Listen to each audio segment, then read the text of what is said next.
Vamos nessa, fera! Dar continuidade aos nossos estudos e agora a gente vai para uma parte importante que é a respeito de climatologia do Brasil, tá certo? Então, dentro de climatologia, é importante você entender que a climatologia ela vai ter uma relação direta com o bioma, ela afeta diretamente no bioma, ela interfere diretamente na vida do ser humano. E é importante que você entenda que, quando a gente vai estudar agora a climatologia do Brasil, é importante que você entenda que aqui nós vamos falar das características do Brasil. Então, por exemplo, explicar a parte geral de climatologia, por exemplo, diferenciar clima de tempo, nós não vamos fazer. Não é?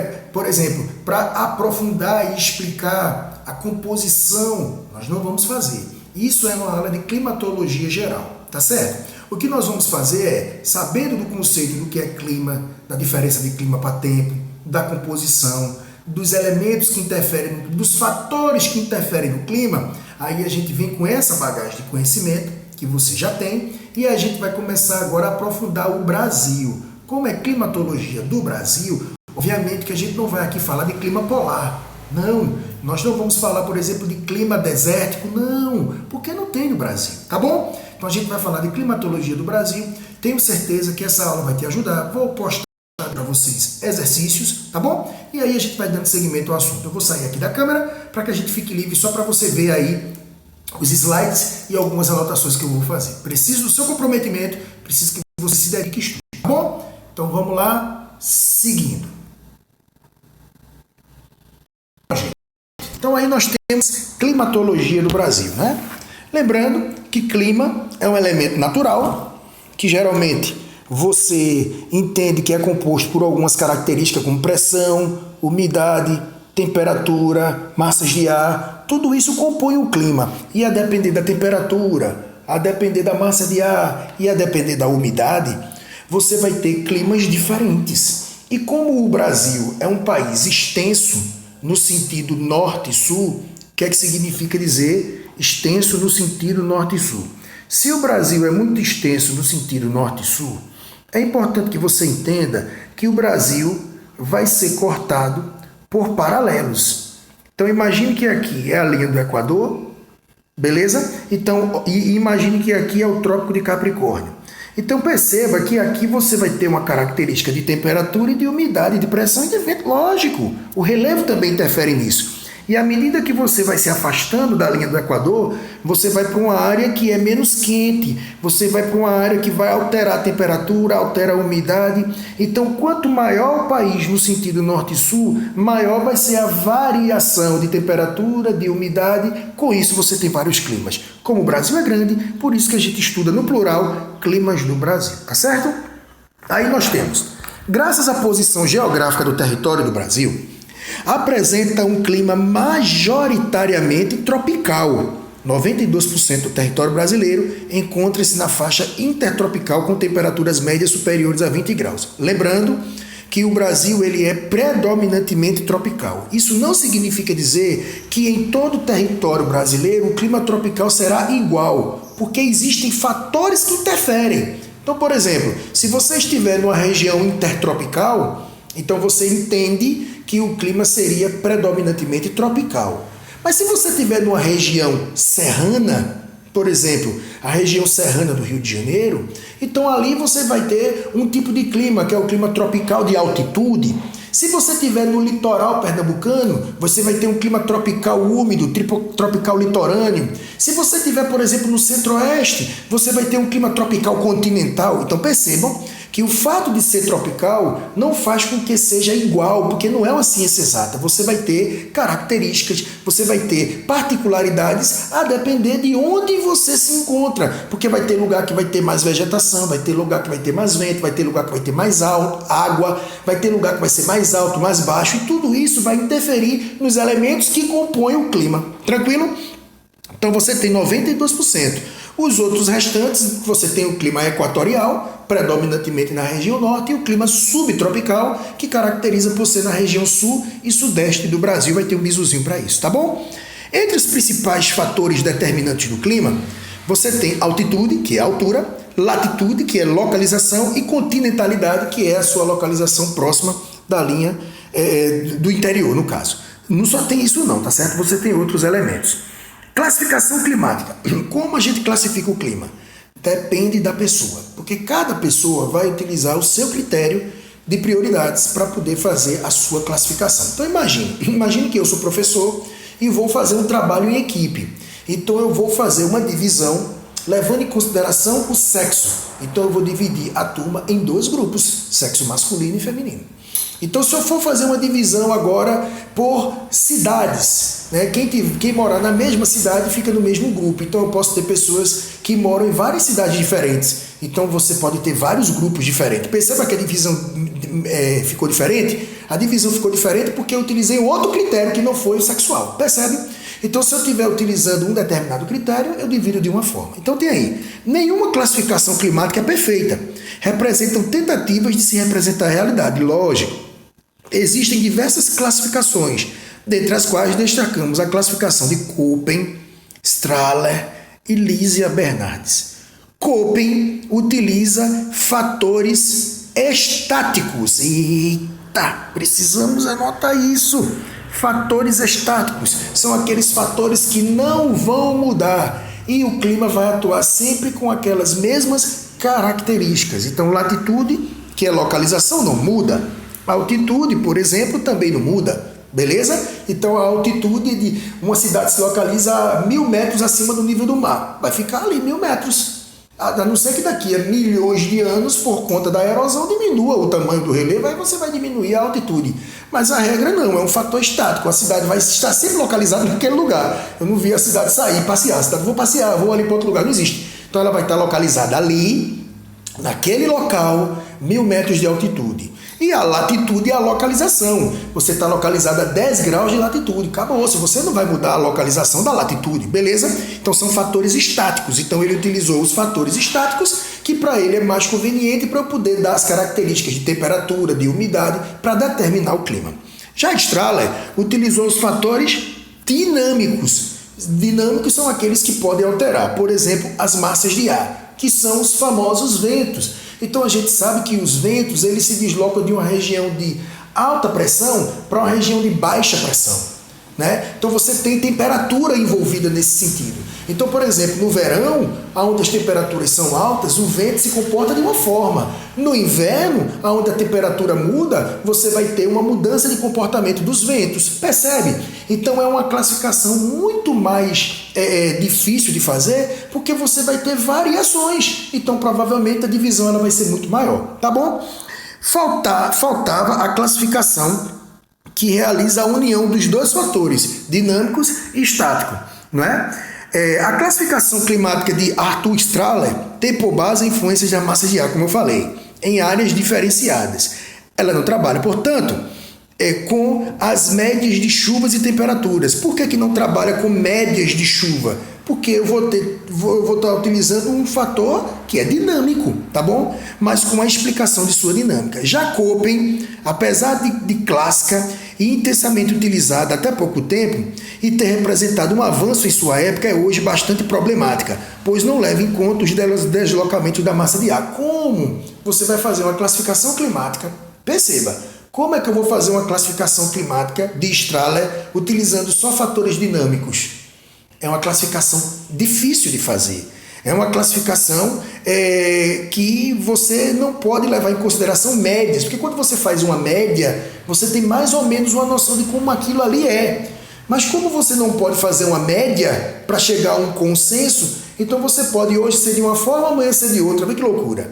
Já Köppen é complicado porque ele não utiliza o vento como um fator dominante. Como o vento não é um fator dominante? Se porventura, no verão, você tem ventos trazendo umidade, então vai aumentar o índice de chuva. E no inverno, você tem determinados locais, evidentemente, você tem invernos secos. Já tem lugar que inverno é úmido, tem lugar que o verão é úmido, tem lugar que o verão é seco, depende do clima. Então, como é que você vai fazer uma classificação de um clima? Como é que você vai dizer que o clima é úmido se você não leva em consideração os ventos? E se os ventos no inverno impedirem a umidade? Vai chover? Não vai.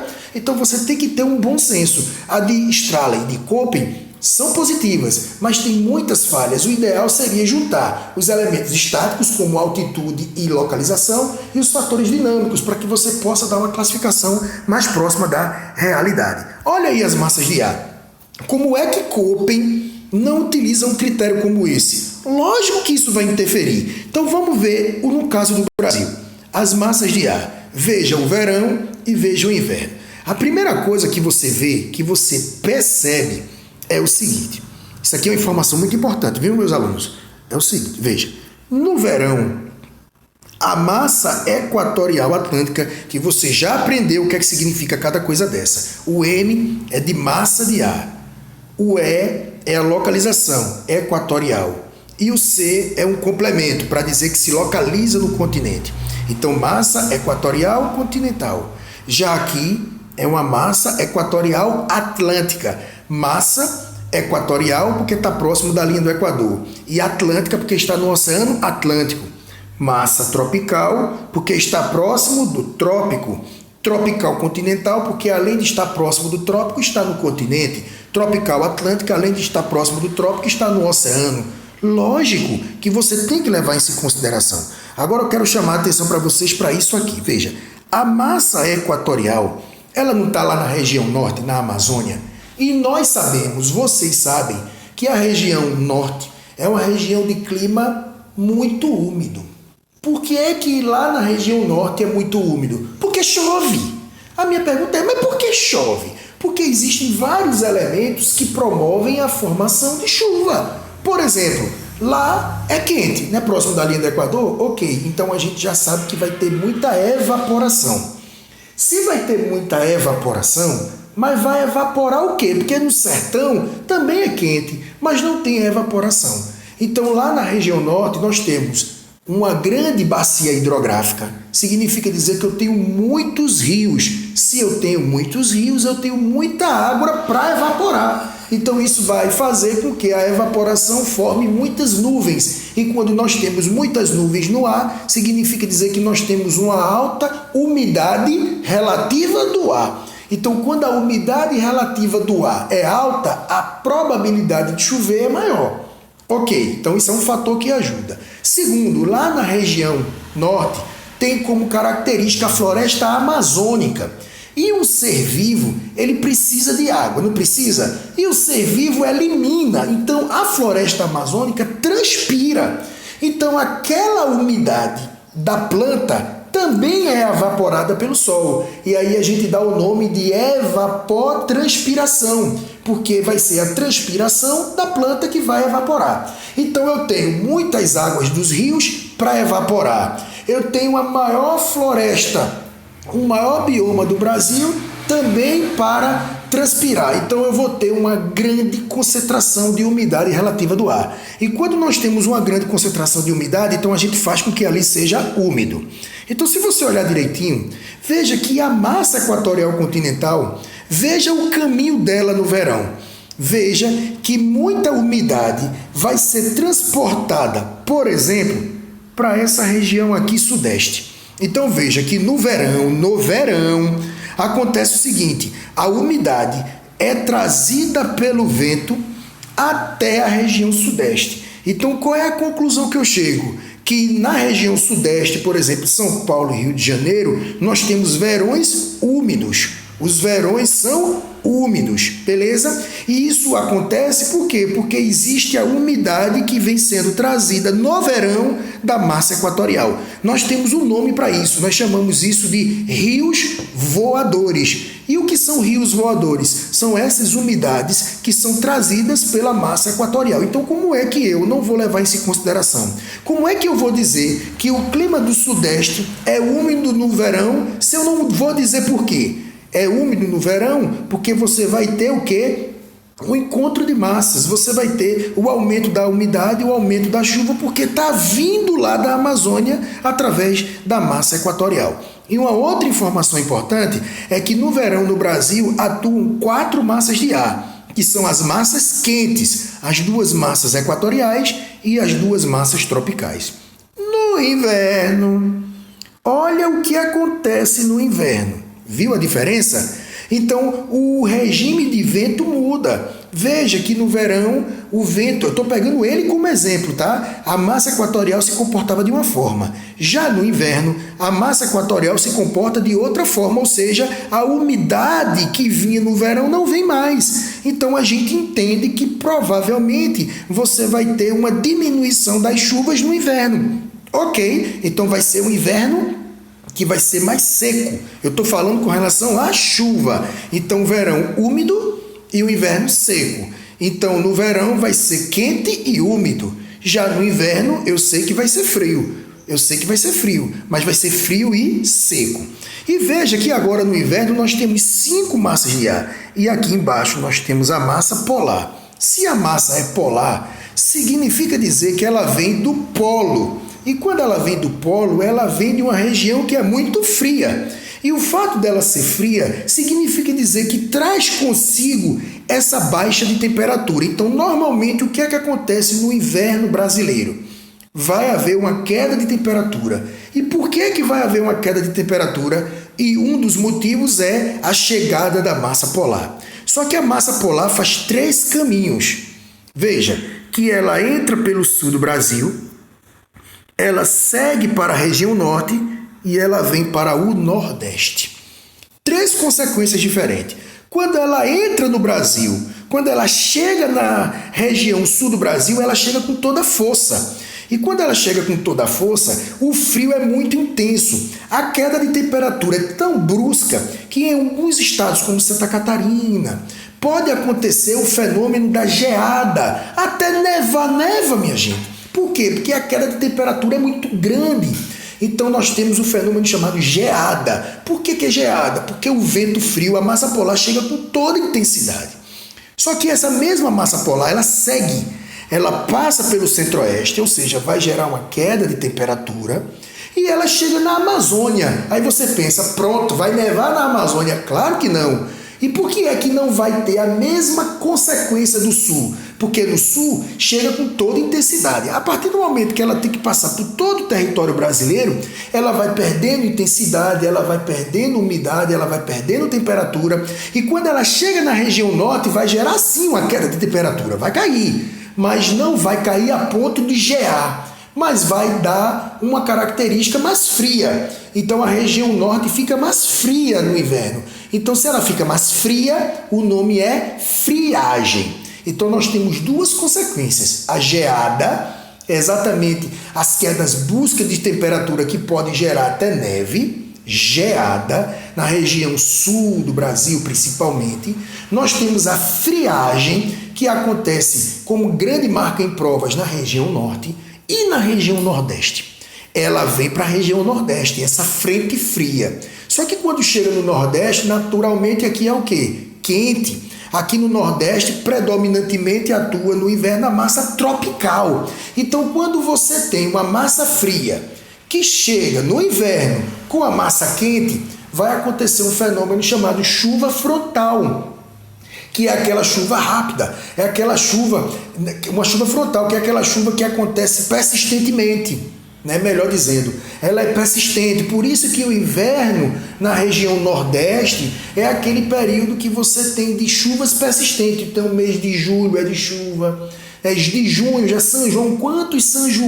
Quantas festas de São João tivemos aqui que foram canceladas ou que foi embaixo de chuva? Porque é natural, porque é a frente fria que chega e se encontra, e aí você vai ter a chuva frontal. Então é aquela chuva persistente, né? Então, além da chuva, você tem o friozinho do período de junho e julho. Então, julho você tem de frio e chuva. Agosto, setembro é quando você já começa a ter uma transição, porque você já vai sair do inverno para ir para a primavera. Então você já vai ter umas modificações. Então veja que informação importante as massas de ar promovem para as atividades climáticas. No verão, 4 massas de ar atuantes. E eu estou chamando a atenção para a massa equatorial continental, que traz a umidade da região amazônica para a região sudeste, que são os rios voadores, promovendo assim chuvas de verão. Então, o verão é quente e úmido. Já no inverno, veja que os ventos mudam de direção, o que caracteriza o dinamismo das massas de ar. E aí eu chamo a atenção agora para a massa polar, que não havia atuado no verão. Essa massa polar, por ser polar, é fria e ela gera consequências diferentes no Brasil. Na região sul, com mais intensidade, você tem a geada. Na região norte, com a intensidade menor, gera uma friagem. E na região nordeste, havendo o encontro de massas de ar fria com a massa de ar quente, a fria, que é a massa polar, e a quente, que é a massa tropical, que já existe aqui no Nordeste, ao se encontrarem, vai promover as chuvas frontais, o que faz com que o inverno nordestino seja um inverno frio e chuvoso durante esse período. Já em outras partes do Brasil, você vai ter um inverno frio e seco, a depender do local, tá bom? E aí você tem isso como importante. Então, Köppen baseia-se principalmente em temperaturas e precipitações. E ele fez uma classificação muito complexazinha. Ele colocou 3 letras. A primeira letra, que representa o clima do local. A segunda letra, que é o chuva, e a terceira letra, que é a temperatura. Então, o 1 ele diz a letra, o 2 ele diz a chuva e o 3 ele diz a temperatura. Então, ele fez uma classificação muito complexa. Geralmente, essa classificação ela não é cobrada em prova. Nem em provas do SSA, nem em provas do Enem. Quando é cobrada, ela vai ser cobrada simplesmente fazendo uma relação com o Brasil. Geralmente, ela vem dentro de uma alternativa. Então, você tem uma pergunta sobre clima, por exemplo. Na pergunta sobre clima vem um texto ou alguma música falando de chuvas, né? Falando, sei lá, imagina uma música de Luiz Gonzaga, Minha Vida é Andar por Esse País, ou então falando sobre a seca, falando sobre, enfim. Então, imagina que você pega um texto, uma música falando sobre sertão, sobre seca e sofrimento. Então, nas alternativas, ele pode falar de acordo com a classificação de Köppen, e ele diz a classificação acontece por conta disso, beleza? Então, isso pode vir na pergunta. Então, vamos mostrar aqui na prática. Veja, no Brasil, nós temos 3 tipos climáticos segundo Köppen. A letra A, B e C. Ok? Você olha assim e fala assim, meu Deus, que loucura é essa? Você não vai precisar memorizar essas coisas. Eu vou te dar um bizu para você acertar a questão na prova, tá bom? Um bizu para acertar a pergunta na prova, tá certo? Obviamente que você precisaria de muito mais tempo e de uma experiência ao longo do tempo de fazer para poder memorizar isso. O objetivo aqui é fazer você aprender o suficiente para passar na prova, ok? Então veja, nós temos 3 tipos climáticos. Nós temos, lembrando que a primeira letra é o clima, né? A, B e C. Lembrando que a segunda letra é a chuva. Então você tem F, você tem S, você tem W. Tá vendo aí? Você não vai precisar memorizar o que é o F, o que é o E, não precisa. E a terceira letra é a temperatura. Veja que você tem o H, você tem o B, você tem o A. Percebe? Você não vai precisar memorizar o que é cada coisinha, porque você tem inúmeras letras. Se você pegar as tabelas de Köppen, você tem clima A, B, C, D, E, você tem a W, W', apóstrofo, S, W, é muita coisa, não tem como. Então vamos ser práticos para aprender na prova. Qual é o bizu? E aí vocês que estão estudando, prestem atenção. Qual é o bizu? Veja, o clima que começa com a letra A, percebe? O bizu é o seguinte, o clima que começa com a letra A é aquele clima que vai ter muita água. É o clima que vai ter água. É um clima que vai ter umidade, chuva bem característica. Então, por exemplo, o AF, o AM, esse que você encontra aqui, ele está localizado onde no Brasil? Perceba que ele se localiza na região norte, na região centro-oeste e no litoral. Então, qual é a conclusão que eu sigo? Eu sei que na região norte o clima é equatorial. Eu sei que o clima é equatorial porque está próximo da linha do Equador. E o clima da região amazônica é o quê? Úmido. Então, se a Amazônia, se a região norte, se o clima equatorial é úmido, então tem muita chuva. Se tem muita chuva, tem a letra A, de água. Já o AW aqui no meio, ó, é o clima tropical. Qual é a característica de um clima tropical? Ser quente e úmido. Ele geralmente é quente, úmido e seco. Geralmente o clima tropical é alternadamente úmido e seco. Vai depender do clima. Às vezes é úmido no verão, tem lugar que é úmido no inverno, depende muito, tá bom? Então veja, o clima tropical daqui do centro-oeste, a gente chama de clima tropical continental. Qual é a característica? É úmido e seco. Ele é o quê? Úmido e seco. Então, se ele é úmido, como uma das suas características principais, tem muita chuva. Se tem muita chuva, tem muita água. Então, vai aparecer a letra A. Beleza? E no litoral, você obviamente sabe que o litoral tem o oceano para evaporar e fazer chover. Também é úmido. Então, perceba que a classificação de Köppen, que tem a letra A, vai aparecer nas regiões que tem umidade. E aonde é que nós temos umidade? No clima tropical litorâneo, no clima tropical continental e no clima equatorial. Onde se localiza o clima tropical litorâneo? No litoral, predominantemente nordestino. Onde se localiza o clima tropical continental? No centro-oeste, predominantemente.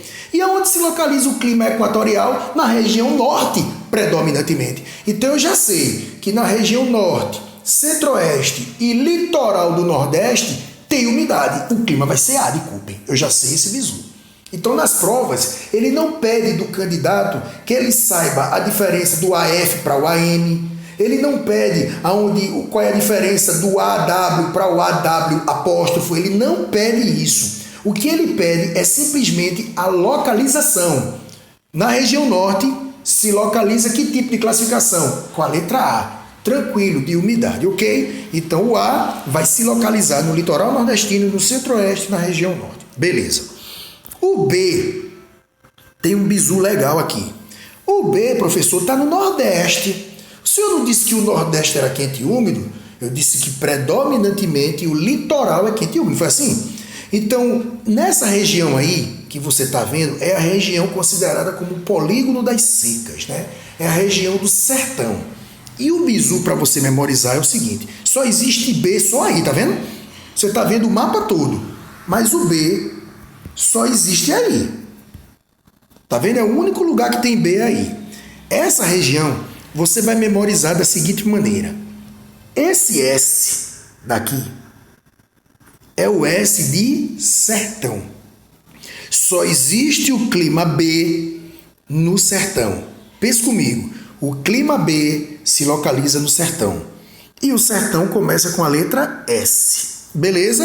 Então, aonde é que se localiza o B? É o único lugar do Brasil que tem o B. É aonde? No sertão. Então, eu vou para o Nordeste, né, predominantemente, porque existe sertão em Minas Gerais. Por isso que a gente fala em sertão, não fala em sertão nordestino. A gente fala em sertão do Brasil. S. Ok, então eu já sei que o B vai vir obrigatoriamente seguido de S. Ok? Aí eu te pergunto, o sertão, ele é seco, não é? Ele é seco. E quem é que sofre com a seca? O homem. Olha o H aqui no final. Então, BSH é a sigla que diz que o clima B se localiza no sertão, o sertão é seco e quem sofre com a seca? O homem. BSH. O B, que é o clima, o S, que é o sertão, e o H, que é o H de homem, que sofre com a seca do sertão. Vê que bizu massa. Então, toda vez que estiver falando de sertão, ou se você quiser saber alguma característica do clima BSH, você já sabe que o S é o quê? Sertão. É seco. E quem é que sofre com a seca? O homem. Então, é exatamente numa região de sertão, é exatamente numa região de clima BSH que existe muito sofrimento, atraso econômico, migrações, né, repulsão, exatamente em busca de uma condição de vida melhor. Então, a gente finalizou aqui o clima A e o clima B. A de água, de umidade, de chuva. Aqui no Brasil, a gente tem como grande marca os climas tropicais e o equatorial. Ok? Equatorial predominantemente na região norte, os tropicais litorâneo no litoral nordestino e o tropical continental predominantemente no centro-oeste. O B, que é seguido sempre de BSH, o S de sertão e o H de homem, BSH, o homem sofre com a seca do sertão. Sobrou o último clima, que é o C. Então, se você já tem a região norte, nordeste e o centro-oeste, está faltando o quê? O sul e o sudeste. Então, o sul e o sudeste, você vai ter a letra C. Então, por eliminação, é simples. Se o A é a região norte, centro-oeste e o litoral nordestino, se o B é o sertão, o sul e o sudeste predominantemente vai ser o clima C. Obviamente que você vai ter, né, uma variação, lembrando que não é uma ciência exata. Então você vai ter o clima C, que é do sul, mas pode ir para o centro-oeste. É só para que você tenha uma noção de localização, tá bom? Então A, B e C são os únicos tipos climáticos de Köppen que existem no Brasil. O A de água, de umidade, o BS de sertão, de seca, e o C, por eliminação, por sobra, ficou para a região sul e sudeste. Tá bom? E aí nós temos a classificação de Lisias, que é a mais utilizada, né? Que ela utiliza os dois critérios, os dinâmicos e os estáticos, e ela divide assim, ó: clima equatorial, clima tropical, clima semiárido, clima subtropical, tropical litorâneo e tropical de altitude. Lembre-se, clima equatorial predominantemente no norte. Clima tropical predominantemente no Brasil. Só que esse laranja aí é o tropical continental, tá vendo? Então ele predominante pega no centro-oeste, mas ele vai até o nordeste. Veja que ele tem lá em cima, na região norte. Lembre-se que tem algumas exceções. O subtropical que pega o sul e o sudeste. Lembra do bizu? Vou botar aqui para todo mundo ver, porque tem pai que está assistindo. Olha como é que a gente ensina o vídeo de vocês. Ó. Sul, sul. Significa dizer que o clima subtropical se localiza no sul e no sudeste do Brasil. Beleza? Então, quando fala qual é o clima de São Paulo, qual é o clima do Paraná, qual é o clima do Rio Grande do Sul, calma. Onde se localiza o São Paulo? Não é no sudeste? Onde se localiza o Rio de Janeiro? Não é no sudeste? Onde se localiza o Paraná? Não é no sul? Onde se localiza Santa Catarina? Não é no sul? Então, se há uma localização no sul, então vai ser sul, sul, sul. O clima do sul e o clima do sudeste vai ser o clima que é subtropical. Percebe? Então o aluno memoriza dessa forma, não esquece mais nunca. Nós temos o clima tropical litorâneo em verde, que está no litoral, e o clima tropical de altitude, que é aquele clima tropical que tem as características de temperatura e de umidade, mas que eles são em regiões altas. Por isso que o nome é altitude. Por isso que é altitude, beleza? Altitude porque está... Toda vez que eu aperto nisso aqui, fica melhor assim. Altitude, beleza? Porque esse al de altitude é o mesmo al de altura.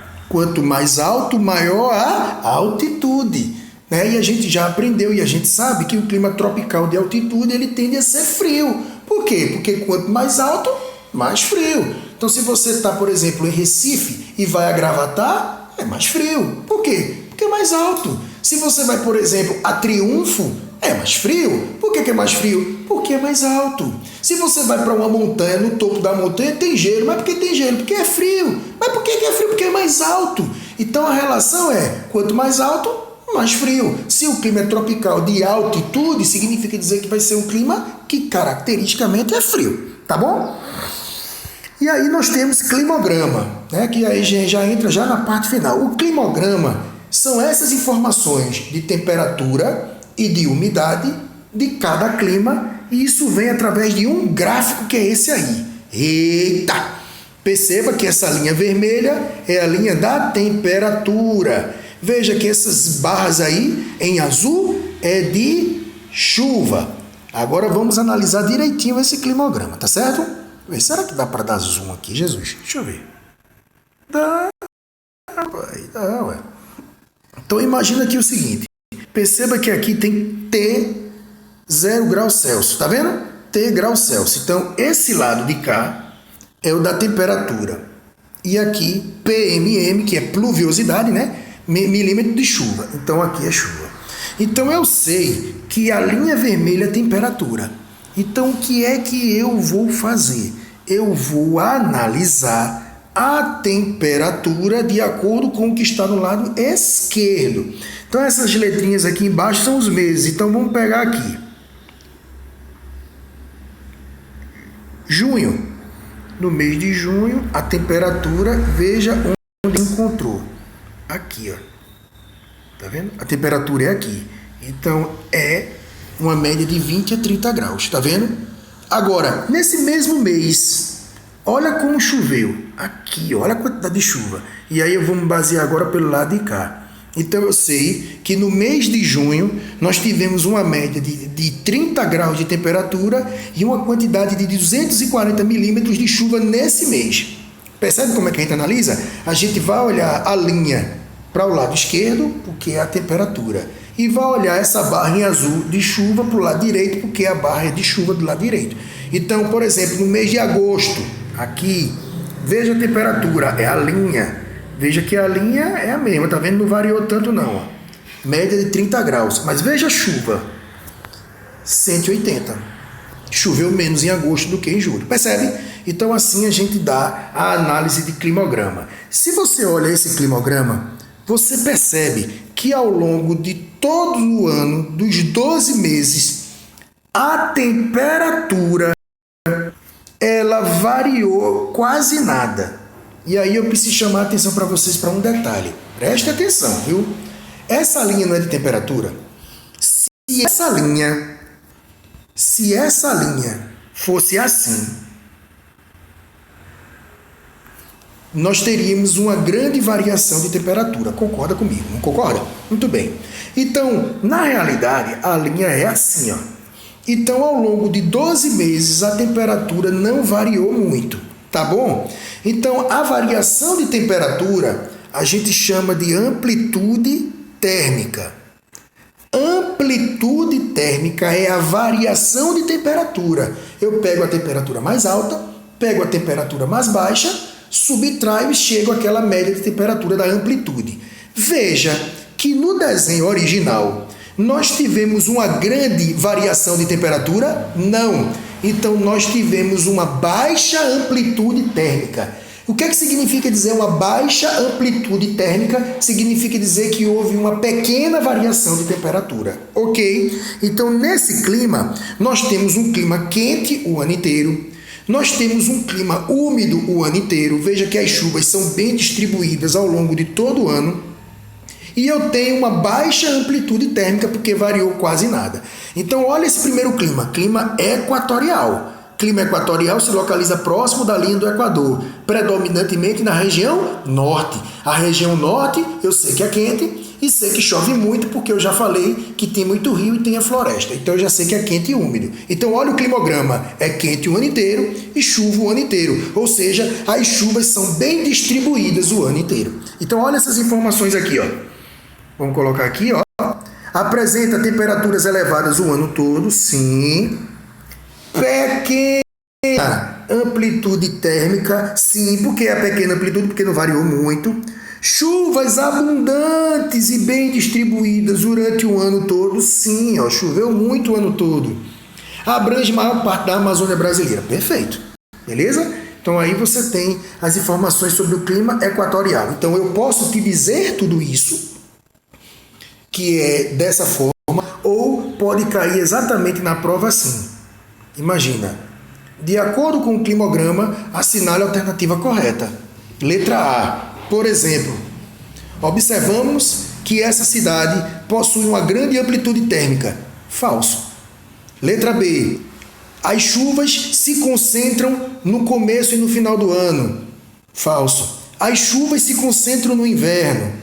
Falso. As chuvas são bem distribuídas ao longo do ano e é quente o ano inteiro com uma baixa variação de temperatura. Verdadeiro. Então, quando você tem o conhecimento, ao olhar a imagem, você consegue decifrar qualquer climograma. Gente, todo clima tem isso. E isso serve para qualquer climograma, qualquer um. Bom, vamos para o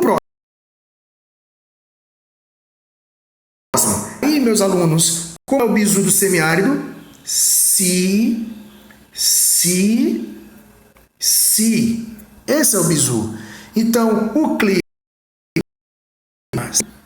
ele é um clima seco. E ele se localiza onde? No sertão. Vê que bizu legal, galerinha.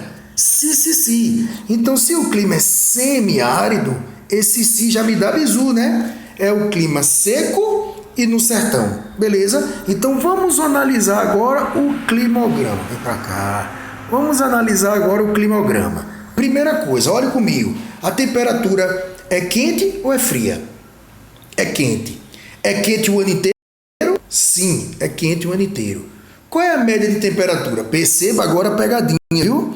Nós não temos uma temperatura de 600 graus, né? Então, obviamente que aqui vai ser para chuva, pluviosidade, e isso daqui vai ser para temperatura. Veja que no primeiro exemplo, essa coluna estava invertida. A temperatura estava do lado esquerdo e a chuva estava do lado direito, não foi? Pode vir de qualquer jeito, é só você ter cuidado e olhar, tá bom? Ele já deu aqui, nessa imagem, que a linha vermelha é a temperatura. Então, veja que ao longo de 12 meses, tá vendo as letrinhas aqui embaixo, janeiro, fevereiro, março, são os meses. Ao longo de 12 meses, a temperatura veio, ó, janeiro, temperatura 25 graus, fevereiro 25, depois deu uma caída para 20, depois subiu para 25, ou seja, ao longo de 12 meses foi quente o ano inteiro, ok? Então a gente já sabe que o clima semiárido dele é um clima quente. A minha pergunta agora é o seguinte: